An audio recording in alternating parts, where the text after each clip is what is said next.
Baginda Rasulullah sallallahu alaihi wasallam tidak punya sifat tidak peduli, tapi justru suka ambil peduli kepada orang yang susah untuk dibantu. Man kana fi hajati akhi fallahu fi hajatihi. Orang yang dia penuhi hajat saudaranya, Allah akan penuhi hajatnya. Man naffasa an mu'minin kurbatan min kurabid dunya naffasallahu anhu kurbatan min kurabi yaumil qiyamah. Barang siapa orang yang mengangkat kesusahan orang yang beriman di dunia dalam hal keduniaan, Allah akan mengangkat kesusahannya nanti di akhirat daripada kesusahan al-akhirah.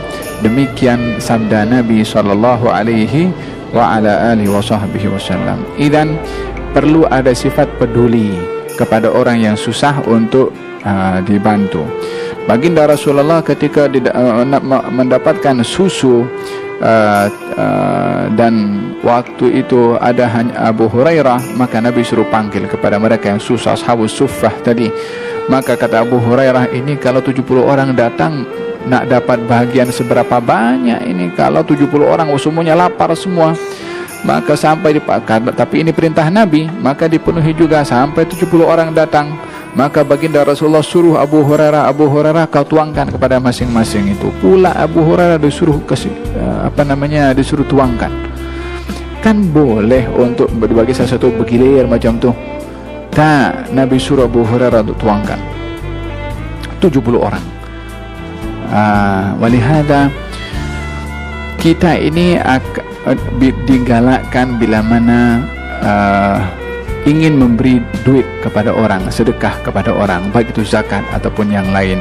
Coba datang pergi tempat orang yang susah itu, supaya kita belajar kalau kita bagi duit melalui orang, dibagi kepada orang lain, kita tak nampak susahnya orang itu. Tapi kalau kita datang ke rumahnya, tengok macam mana rumahnya, tengok macam mana keluarganya, tengok macam mana perabot di rumahnya, tengok bagaimana keadaan, baru kita tahu ya, tak seberapa pemberian yang kita beri setelah kita tengok keadaan orang yang susah itu yang kita beri. Tapi kalau kita bagi saja, namanya kita bagi keluarkan zakat atau sedekah, kata berapalah 1000, nampak 1000, banyak 1000. Coba pergi tengok rumah orang susah itu, sejauh mana kesusahannya, baru kita akan nampak pemberian yang kita beri sedikit berbandingkan keperluan orang yang kita beri tadi.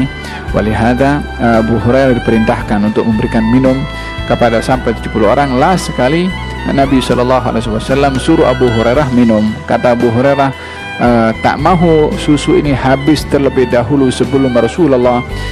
Maka Abu Hurairah pun menyerahkan kepada Nabi, engkau dulu wahai Rasulullah. Kata Nabi, sagil gom akhirhum syurban, yakni aku yang orang yang menuang tu yang last sekali minum, yakni awalnya itu susu milik Nabi SAW.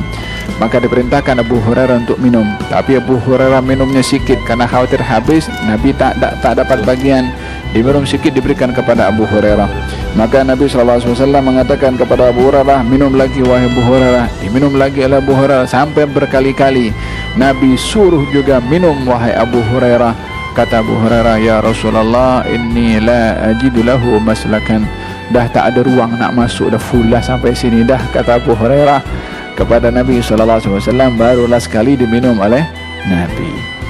Dan dalam hal ini ashabus suffah adalah golongan orang-orang yang hanya bergantung dengan pemberian orang lain, dan termasuk yang mengambil berat tentang mereka adalah Nabi Muhammad SAW. Di antara sikap mengambil berat tentang orang-orang yang susah, baginda Rasulullah SAW bersabda kepada mereka para sahabat, siapa di antara kamu yang mempunyai makanan yang cukup untuk 2 orang, ambillah 1 orang untuk dibawa supaya dia boleh makan juga.